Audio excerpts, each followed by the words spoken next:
Ciao, allora faccio questi video principalmente per il mio gruppo Facebook Dipingere con l'acqua.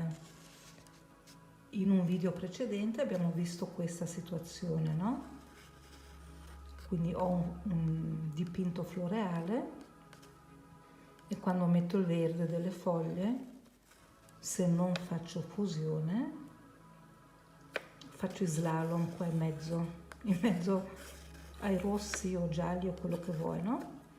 E quindi vi ho fatto vedere che questo qui è un errore, tra virgolette, un errore dal punto di vista del dipingere con l'acqua, perché nel dipingere con l'acqua tutto fluisce con lasciato qualche vuoto funzionale, ok? Poi abbiamo parlato del buco verde. Perché poi faccio il video così? Perché vedo nel gruppo, vedo che poi voi realizzate dei lavori, vedo spesso lo stesso atteggiamento in un dipinto e piuttosto di fare dei commenti lunghi faccio un piccolo video che è più spiegativo per tutti, buco verde, e invece l'integrazione dove il colore dell'esterno si fonde con l'interno e viceversa, quindi non c'è distacco. Qua c'è distacco, dipingo intorno, ok, è un po' questa situazione. Qui invece c'è integrazione perché ogni elemento comunica con l'elemento sia all'interno che all'esterno, ok.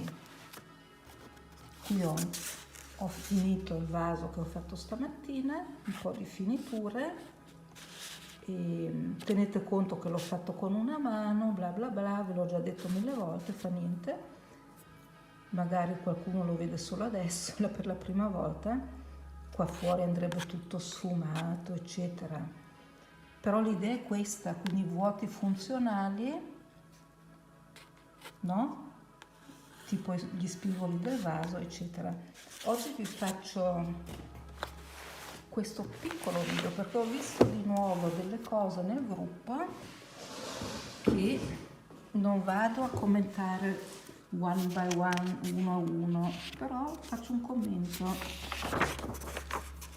po' collettivo con questo video. Allora, in un floreale, in un dipinto floreale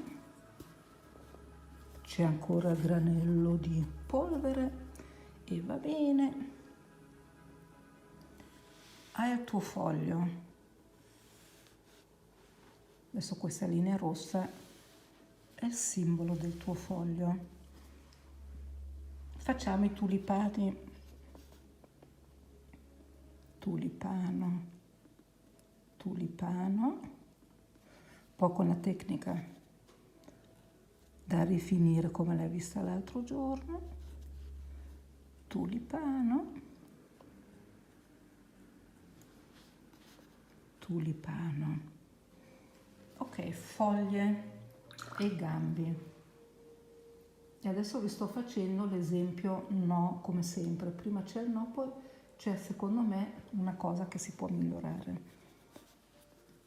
Quindi se io adesso metto il mio gambo, ok, lo faccio arrivare in un certo punto.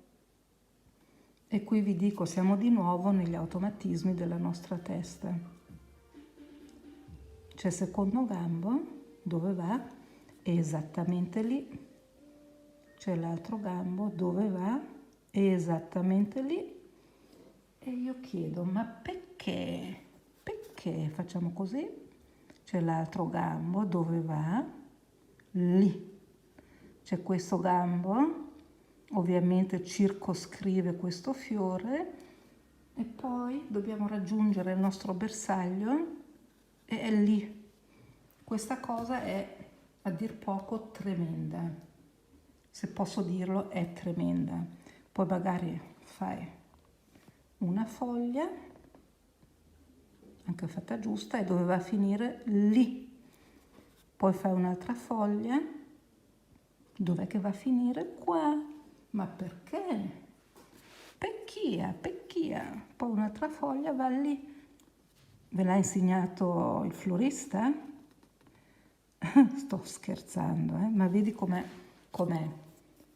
no? Se scrollate un pochino nei dipinti che avete un po' in questi giorni postato sui tulipani, vedete spesso questa situazione.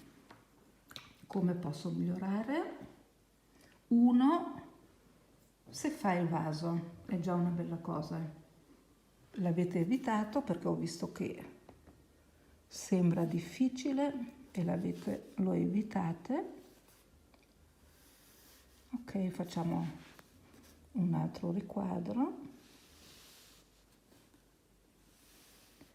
e ho di nuovo i miei floreali.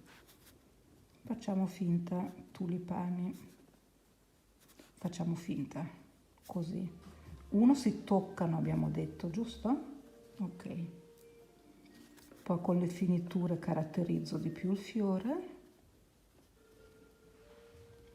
e non lascio questi spazi in mezzo, perché tutta la nostra testa vuole sempre l'armonia e dice voglio tutto armonico e che il gambo vada lì e che tutto abbia distanza, eccetera. Social distancing anche per i fiori. Sono un po' scema, scusate. Ok, altro fiore e ne metto un altro qui. Se adesso faccio i gambi, dipingere con l'acqua, come li farei? Punto di domanda. Adesso vediamo. Ho il mio fiore, mi attacco all'umido come abbiamo visto l'altro giorno, vado giù, mi attacco all'umido, lascio il vuoto funzionale, gambiforme, mi attacco all'umido, altro vuoto funzionale, magari interrotto, gambiforme, e non hanno un centro che tutti si incontrano lì, non fanno un party e non fanno un assembramento, ecco. Quindi sono un po' distanziati e interrotti. Riprendo del verde, tocco l'umido, ho la linea descrittiva, ho il vuoto funzionale, gambiforme, e tra un vuoto funzionale e il prossimo, se riusciamo, facciamo una bella fusione. Se non riuscite a lasciare tutti i vuoti funzionali, non fa proprio niente, perché dopo abbiamo ancora una bella carta nel manico e questa carta si chiama negativo colorato, con la quale possiamo fare le finiture. E così, con queste risposte che vi do qua a livello video, penso sia molto più chiaro che non se lo descrivo in 2 o 3 parole in un commento. Ok, adesso sono qua dietro, magari si riprende meglio, e anche qui, perché no, ci sarà qualche gambo che esce dal quadro.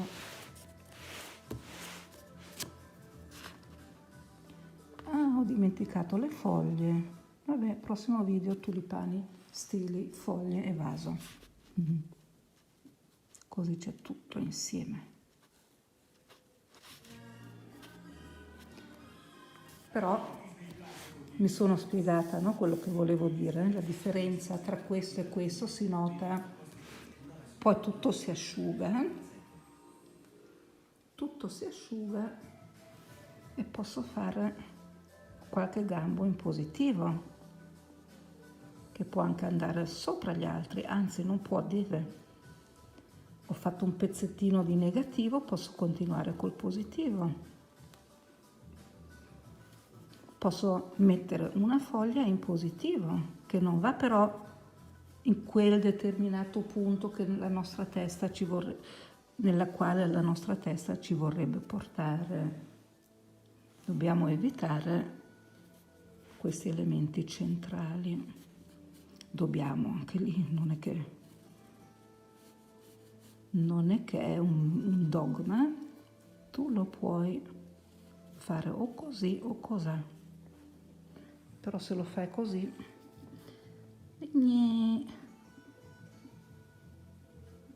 differenzio le foglie. Se lasciavo qualcheduna già in negativo era meglio, però non posso fare tutto con una mano.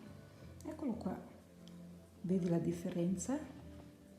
Qui i gambi hanno social distancing e qua no, assembramento vietato per adesso.